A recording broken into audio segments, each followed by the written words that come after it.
بھائی دیکھو، بہت سارے بھائیوں کے ایسے بھی سوالات ہیں جو ابھی تک پینڈنگ میں ہے۔ دیکھو میں آپ لوگوں کو ایک بات صاف بتا دوں، ہم لوگ حنفی فقہ کے اعتبار سے مسائل کا جواب دیتے ہیں۔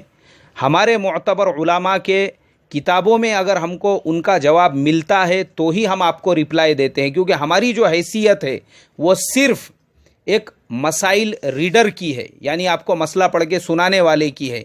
ہم کسی مسئلے کے اندر اپنے دل سے فتویٰ یا جواب نہیں دے سکتے ہیں۔ سوال آپ کا ہوتا ہے، ہم جواب تلاش کرتے ہیں، آپ کو رپلائی دیتے ہیں اگر ہم کو کتاب میں یا کسی ویب سائٹ پہ ملا، اور اگر نہیں ملا ہے تو وہ پینڈنگ میں ہے۔ جب تک اس کا جواب نہیں ملتا ہم جواب نہیں دے سکتے۔ جو بعض لوگ وہ ایک دم بے چینی اور اتاولے پن کے اندر بار بار میسج کرتے ہیں کہ ہمارا جواب، ہمارا جواب، ہمارا جواب، تو بھائی آپ تھوڑا سا صبر کیجئے۔ جب آپ کے سوال کا جواب ہم کو حوالے کے ساتھ ملے گا، انشاءاللہ آپ کا بھی جواب آ جائے گا۔ اللہ عمل کی توفیق عطا فرمائے۔ اور بھائی سوالات پوچھنے والوں سے پھر ایک مرتبہ ریکویسٹ کروں گا، آپ کا جو سوال رہے گا اس کے نیچے اپنا نام، اپنے شہر کا نام ضرور لکھیں، اور ہمیں imfpuneindia@gmail.com پر ہی اپنا سوال روانہ کریں۔ السلام علیکم ورحمۃ اللہ وبرکاتہ۔